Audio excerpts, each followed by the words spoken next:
This video shows a blower subassembly and assembly in CATIA. First, we're going to extract the files from the given zip file. Let's make sure we can always name the product at the very beginning by following the given naming convention.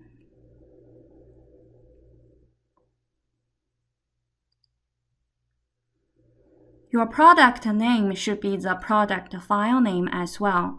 Make sure you can use the Save Management to save this product file in the same folder with the other part files.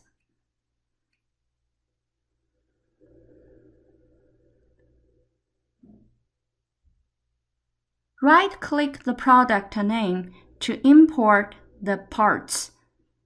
First part we're going to import is the lower housing. The second part we're going to import is the upper housing.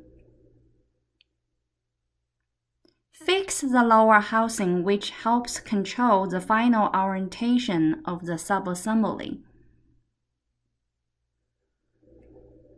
Use the coincidence and the contact constraints to constrain the two parts. Carefully select the axis of the cylindrical features. Make sure the lower housing and the upper housing aligned vertically. The surfaces should be connected. Let's continue to import the blower. Use the manipulation to temporarily pull out the blower, and then continue to use the coincidence and the offset constraints to constrain the blower.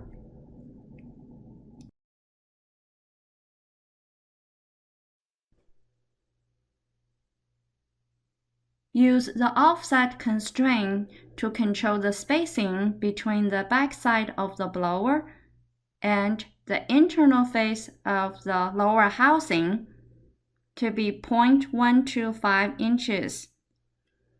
Orientation is opposite.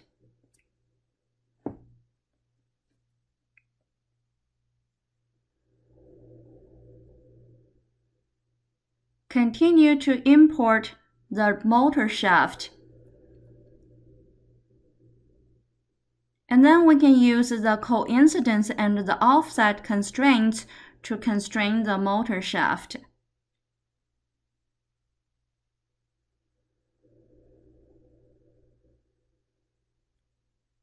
If you know the constraints you want to apply, you can continuously to apply the different constraints, and then finally to update the operation.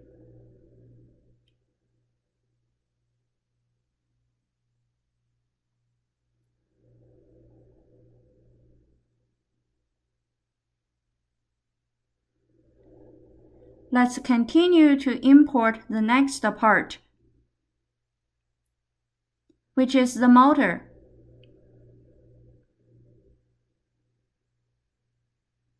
To the motor, we're going to apply the coincidence, offset, and the angle constraints.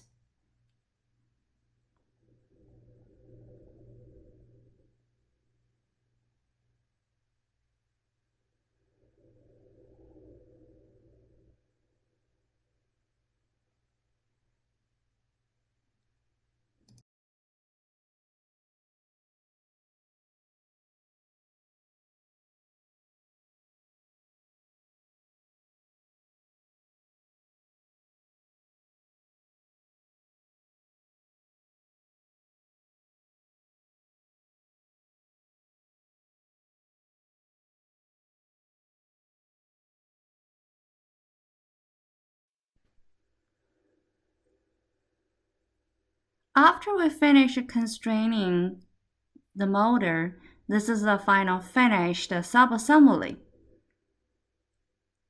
Now we can start the blower final assembly. To do that, we are going to open a new assembly design workbench. Continue, we're going to follow the given naming convention to name this product.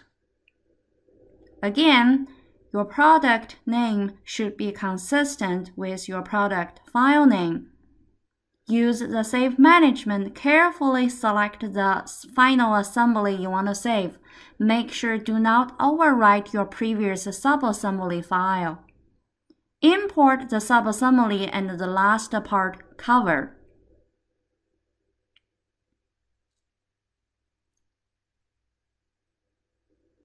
Both of them are considered as components.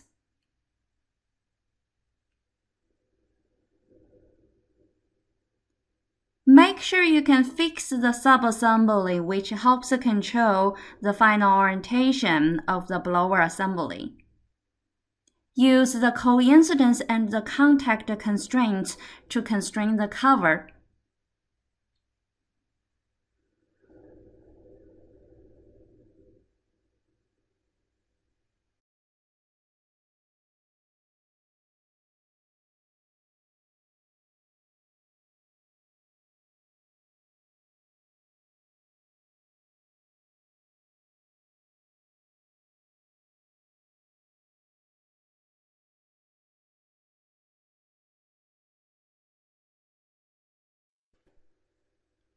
This is a completed final assembly.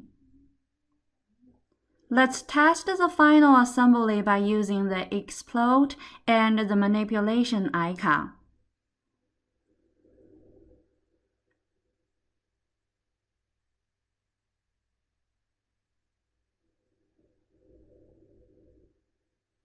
When you use the manipulation, especially make sure you can do the rotation.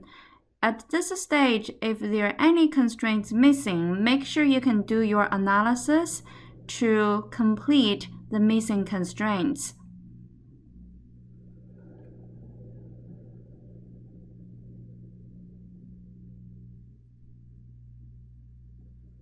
Now we can generate the exploded view by using the manipulation icon.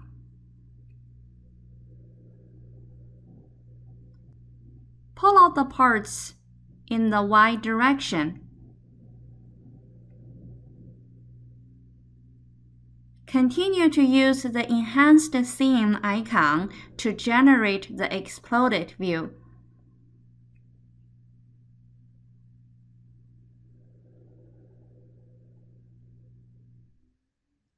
You can use the Update All icon to update the work, still to see the final assembly. Now we can generate the numbering. Continue to generate bill of material.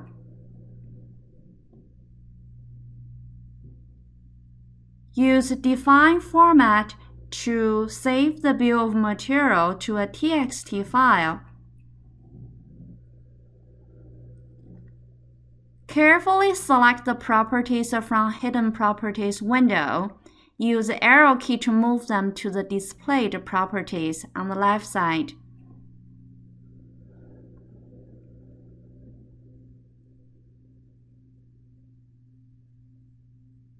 Use the Save As to save the bill of material to a TXT file. Now we can switch to the subassembly to continue to test the subassembly. Use the explode icon and the manipulation icon.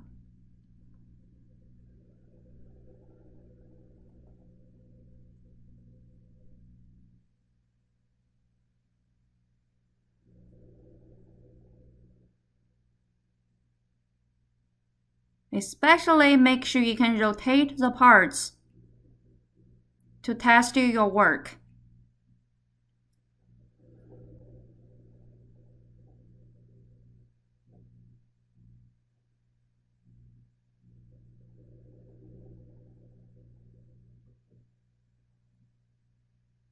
Continue to use the manipulation to generate the exploded view in the Z direction and in the Y direction. Make sure there's no any parts blocked by the others.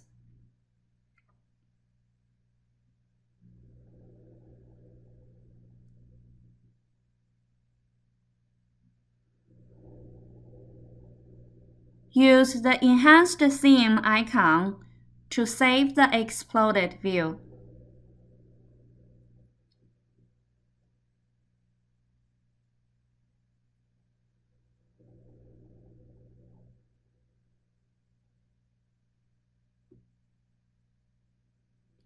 Continue to generate numbering. Continue to generate the bill of material. This concludes the completion of the subassembly and the final assembly of the blower. Thanks for watching.